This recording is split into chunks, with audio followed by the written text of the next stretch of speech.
the bill ahead of a debate this afternoon. The House is set to debate the bill after, of course, the House Justice and Legal Affairs Committee tabled its report, and the National Assembly is also holding 2 days special sitting to debate on the bill.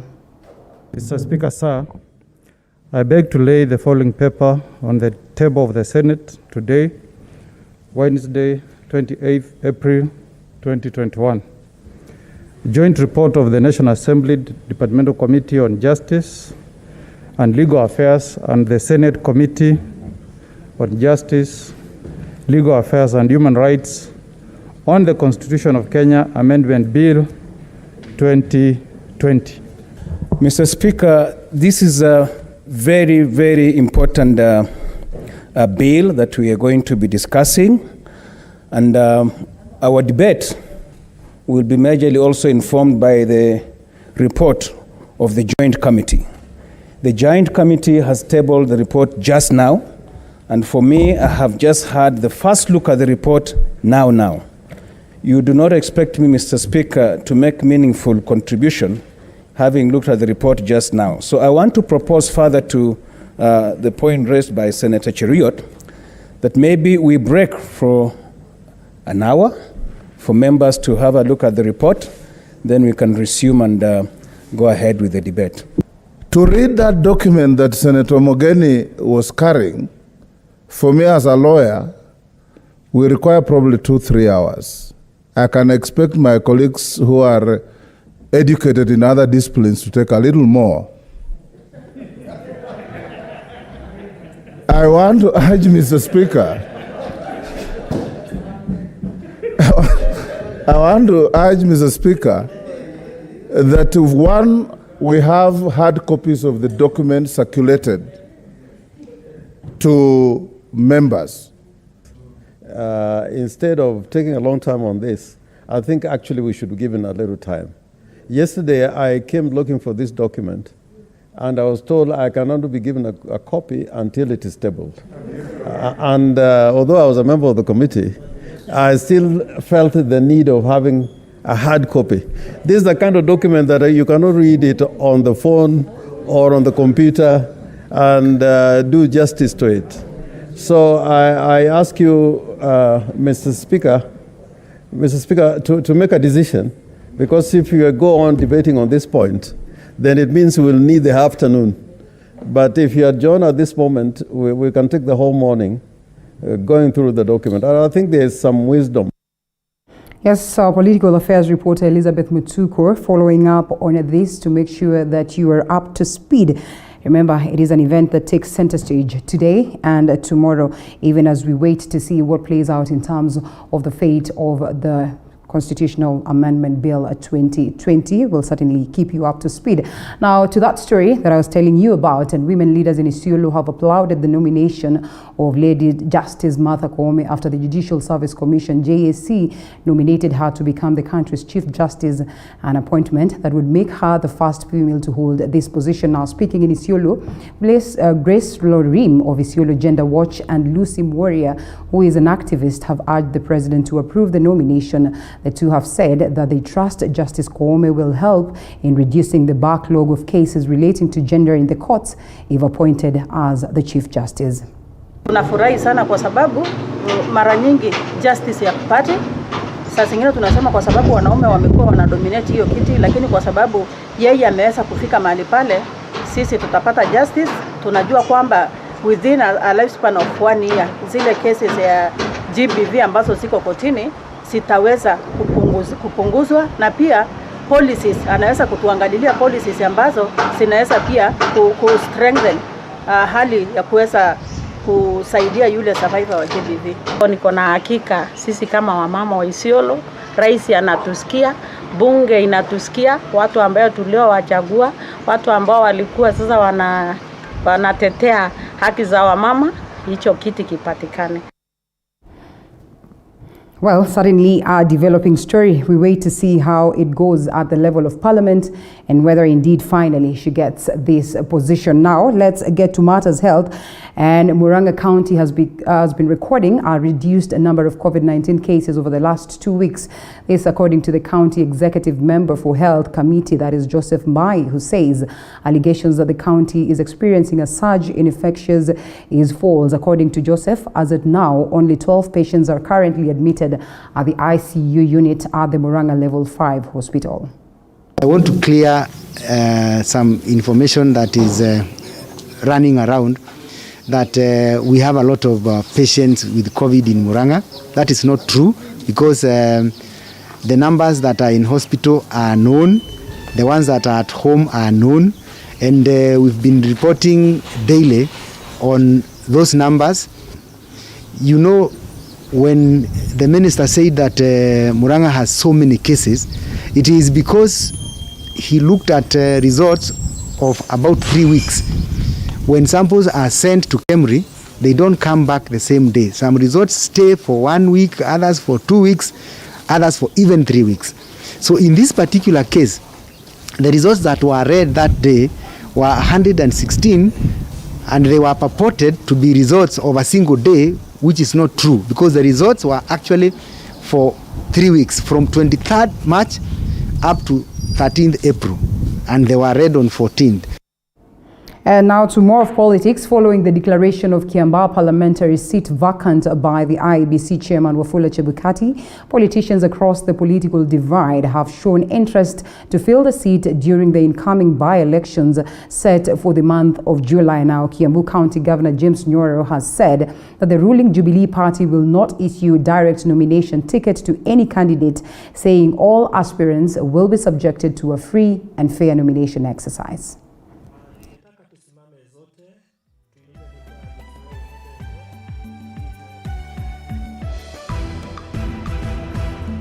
I think the Secretary General has made it very clear, Secretary General of the Jubilee Party. He has made it very clear, because there are people who are going around, particularly the candidates, spreading some misinformation about a preferred candidates. And we know Jubilee is very, very clear. Just like we did in Juja and we did in other places, that Jubilee is organizing for a very free and fair nomination. And the dates will be communicated hopefully by tomorrow, if not the day after tomorrow, so that candidates should be able to sell their own policies, their own agenda, and based on that, they will be then subjected to a free and fair nomination. Government administrators in Murang'a County have embarked on a 3-day exercise to distribute Huduma number cards to local residents. Leading the exercise, the Ministry of Interior officers led by County Commissioner Mohammed Bare, that is in partnership from the Registrar of Persons Officers. They have said they will use barazas and chiefs' offices to alert people about Huduma number cards. Huduma card ndio itakuwa kitambulisho yako wakati serikali itatoa amri ya kwamba ianze kutumika. Ya pili, Huduma card ile imetolewa inaweza tumika kama cheti cha kusafiri ya usafiri katika East African countries, katika jumuiya la East Africa. Kwa hivyo wananchi wa Murang'a na waomba mchukue hizi Huduma card IDs. Wapi? Utachukua kwa nearest NRB offices, ofisi ya vitambulisho karibu nawe, ama Huduma Center pia ziko. Uliza naibu wa chief atakueleza, uliza chief wako atakueleza, uliza ACC wako ataeleza, nenda kwa ofisi ya DC utaelezwa, hata kwangu ukikuja nitakueleza vile utaipata. Na sio ya watu wote imefika. Ukipata ujumbe kuja.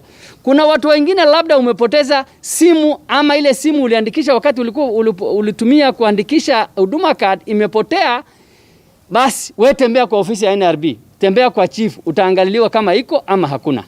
Yule ambaye hajajiandikisha, msiwe na wasiwasi, msubiri. Tutatangaza wakati tutaanza kuandikisha second phase majaliwa.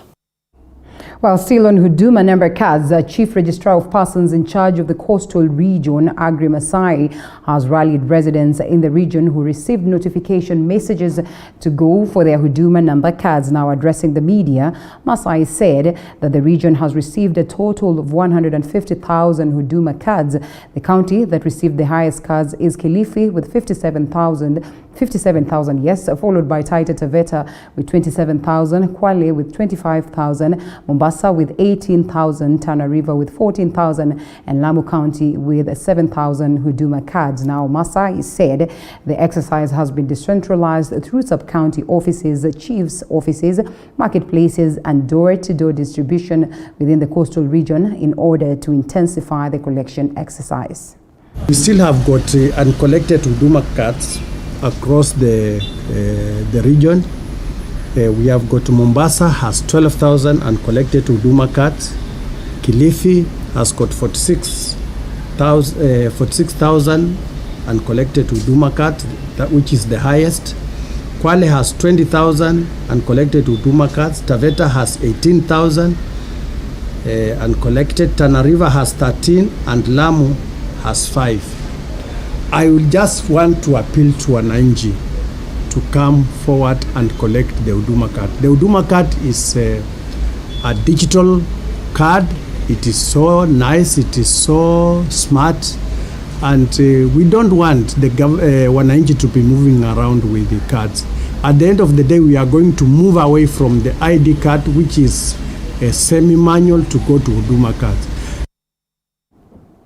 The county government of Kajiado has launched construction and expansion of several roads within the county in an effort to reduce traffic. Governor Joseph Olilenku says that the construction of the Isinya Road will help ease traffic on the Nairobi-Namanga Highway. Residents are upbeat about the project as they are hopeful that their businesses will grow once the construction of the road is complete.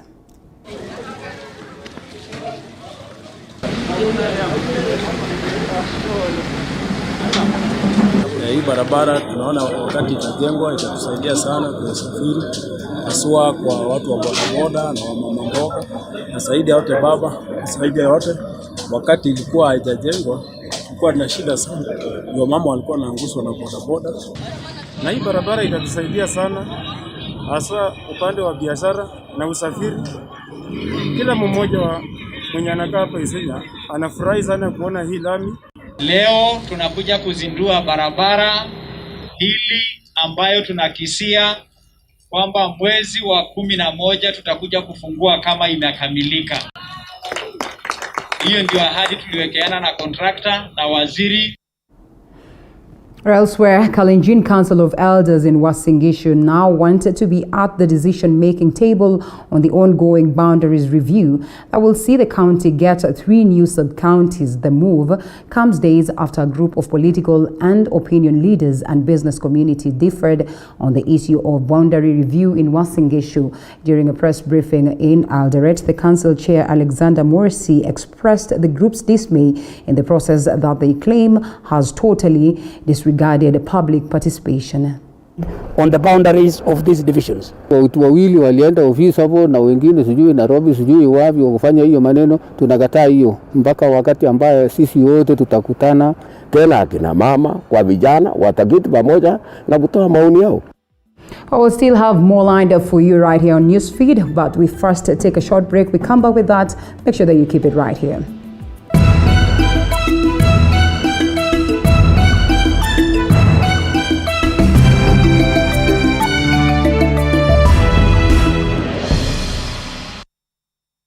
As the country gears up for possible BBI referendum and 2022 general elections. As the salvos enter too familiar territory, William Ruto will serve his 5 years term as the deputy president. Pundits Night is here to give you powerful, thought-provoking political commentaries. The mountain can produce a country. Give Moses Kuria a chance to respond. Let me ask you this. Are you not taking advantage of first my situation? You talk about the people with the ultimate power. Kikuyus will vote for somebody from outside their community to be the next president of this country. We talk to the newsmakers, the opinion shapers, and the pundits. fair enough. I believe. As we dissect everything you need to know to make an informed decision.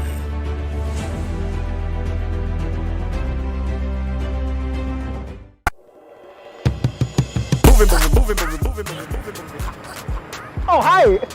It's not what you're thinking. It's a cup of coffee. Coffee, movie. Together, coffee with movie. Every Sunday, 8 p.m. on TV 47, where we bring you interesting, enticing people. Well, we've concentrated on musicians. Yeah.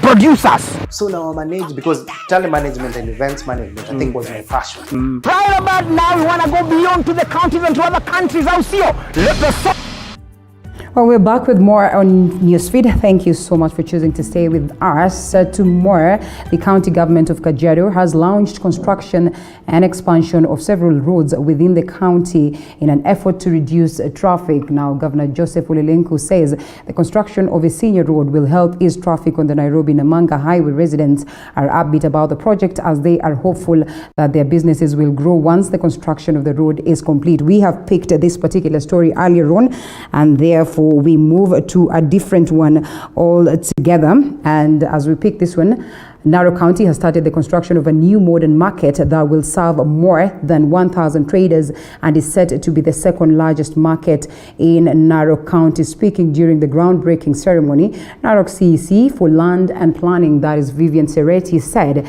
the new market will be completed in 15 months. And she says there will be a big open market to ensure everyone has a space to do their business.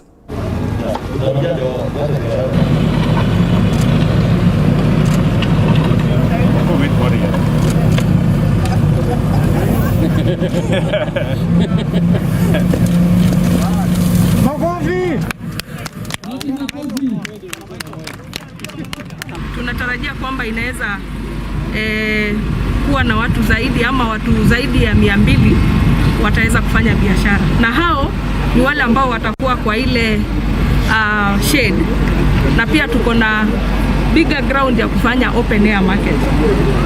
Kwa hivyo tunaona kwamba watu wengi watafaidika sana, na pia itainua biashara ya hii area. The Chamber of Commerce is going actually to get up a very good organization. They are going to have a gate. The security of their properties is going to be assured. So the county government of Narok is actually playing a very key role. And let me say that this is a new dispensation within the people of Lolgoria. So it is actually their major time, it's actually their best opportunity for them to embrace. And not only Lolgorian, it's going to open for people coming from Kilgoris, from Kawai, and within the environs of Lolgoria. And we are going to take a very short time to finish the project towards the cooperation between me and the project manager, the county government engineer. So we are very happy, we are very grateful to the Secretary, the governor, and the entire team of procurement for considering us for this project. Well, and to a rather unfortunate story, security officers in West Pokot County have impounded 22 lorries which were ferrying unsafe maize from Uganda to Kenya, despite the government banning importation of maize from East African countries. Now, the government stopped maize importation from Uganda and Tanzania in March, citing safety concerns over high levels of aflatoxin. West Pokot County Commissioner Apollo Kelo warned maize traders that the government had banned importation of maize and those conducting the maize business were going against the law. Police officers were forced to use tear gas canister to disperse the charged traders.